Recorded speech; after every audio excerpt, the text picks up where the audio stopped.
Bonjour à tous, j'espère que vous allez bien. Étant donné que l'été approche à grands pas, j'aimerais aujourd'hui vous présenter 3 animés à regarder durant cette saison. J'ai essayé de sélectionner des catégories différentes dans cette liste pour que tout le monde y trouve son compte. On aura une suite d'animés, un slice of life comédie et un ecchi d'aventure. Je vous propose de commencer donc sans plus tarder.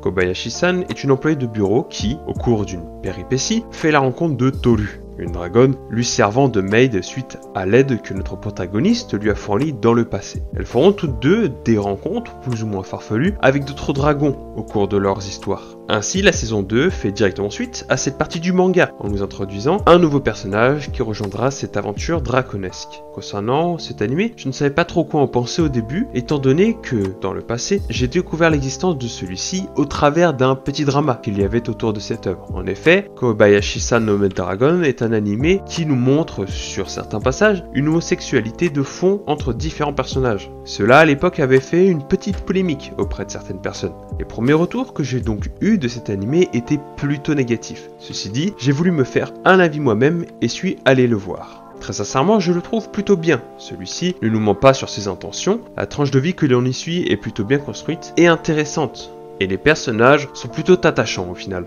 De plus, nota bene que le studio d'animation qui dessine l'animé n'est pas moins que Kyoto Animation, sûrement un des meilleurs studios du Japon et accessoirement mon préféré.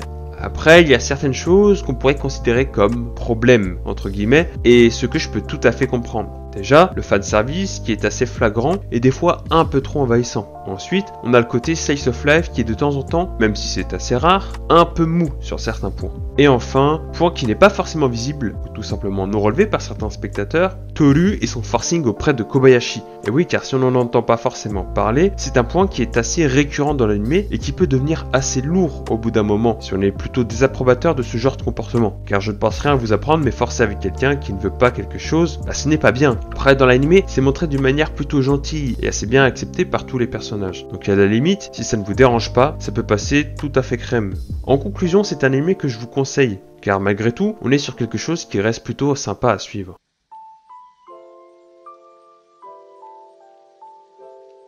L'histoire nous introduit Jai-sama, la deuxième démon la plus crainte des enfers. Un jour, elle sera vaincue par une magical girl, ce qui entraînera la destruction de sa gemme d'où elle tirait sa puissance et sera exilée des enfers. Elle se retrouvera donc dans le monde des humains sous l'apparence d'une petite fille, avec plus rien de son ancienne vie. Son but est désormais de rassembler le plus de gemmes possible afin de retrouver sa puissance d'antan, mais le chemin se montrera sûrement plus difficile qu'il en paraît. J'ai d'abord connu cette œuvre par le manga et fus assez surpris de constater qu'il y avait une version animée de cette histoire. Après, ceci dit, ça ne me surprend pas tant que ça, on a bien une adaptation de Nagatoro-san. Mais enfin, tout ça pour dire que je pense qu'il plaira à plus d'un et surtout aux amateurs de mignonnerie. Car oui, je pense que le point fort de ce manga réside dans le style graphique et son atmosphère mimi que l'auteur nous transmet au travers de son œuvre. Et cela à un tel point qu'il n'hésite pas presque à ridiculiser Jai-sama en lui inculquant un caractère très enfantin de par son physique. Même les personnages secondaires la traitent ainsi, comme si ce n'était qu'une jeune enfant. Mais en réalité, il n'a pas que ce bon côté-là. Il est aussi très comique et assez sympa à lire dans son ensemble. De plus, on ressent un côté féminin à l'œuvre, que ce soit par l'histoire ou par les dessins.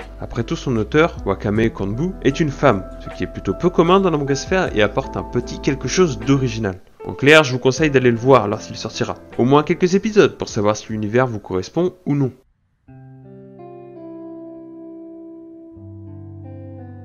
Il y a 800 ans, les dieux et les démons s'affrontèrent dans un ultime combat acharné au prix de nombreux sacrifices. Les événements étant passés et les dieux ayant gagné, la Terre retrouva son calme, si on oublie les conflits entre humains. Dans cette histoire, on y suit Hayato, un jeune dieu de 80 ans qui, avec ses compagnons, empêche le retour des démons et les manigances de certains humains envers les dieux. Je préviens tout de suite, cette œuvre est à Enshi, alors si vous êtes trop jeune, je ne vous conseille pas de le regarder. Ce qui est marrant ici, c'est qu'on reconnaît bien le style de dessin de Cool Kyoshinsha, le créateur de Kobayashi-san Maid Dragon, que l'on a vu précédemment. Mais aussi le trait de scénario caractéristique de l'écriture d'Amahara, le créateur de Interspecies Reviewverse. Je vais être honnête avec vous, je n'ai jamais lu ce manga et m'expose donc à quelque chose que je ne connais pas encore.